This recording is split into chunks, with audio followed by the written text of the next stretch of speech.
Okay, Ryan, thank you. Of course, today is Election Day for the city of San Antonio. The office of mayor is on the ballot along with controversial Prop A and also city council members. That's right. Now we've got you covered with team coverage of this election. We have KENS 5 reporters Troy Kless and Sarah Duran on standby. Now we begin our team coverage with Proposition A. The measure, which supporters call the Justice Charter, would decriminalize abortion, low-level marijuana possession, and codify cite and release. Yeah, however, opponents argue that the changes would make San Antonio less safe. KENS 5 reporter Troy Kless joins us live in the newsroom to break down both sides of the argument.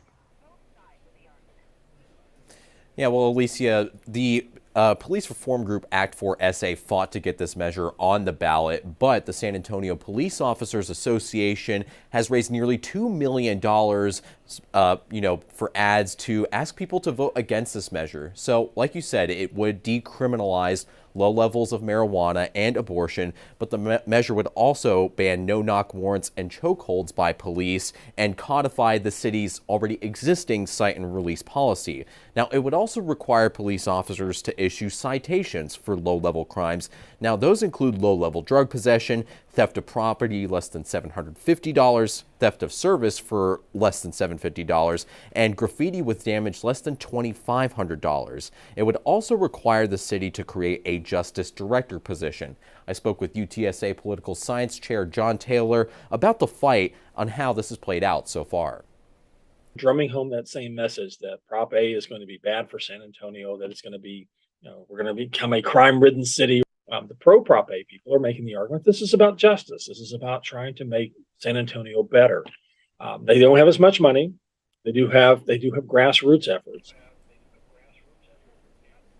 Now, the city attorney has told us that many of the measures in Prop A are not enforceable because they're superseded by state law. But again, this won't be the only contentious election here in San Antonio. All San Antonio City Council seats are up for grabs, and of the 8 incumbents up for re-election, 4 are seeking a second straight term in office as well. But there are some council members that are facing multiple candidates for the particular seat.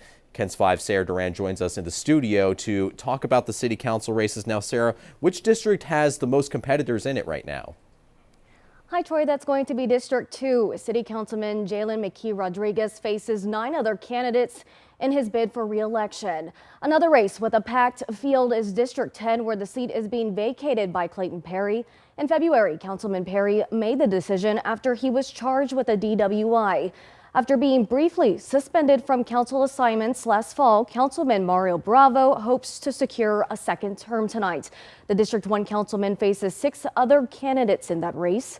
Now, as for the other council races, we are closely watching all of them tonight.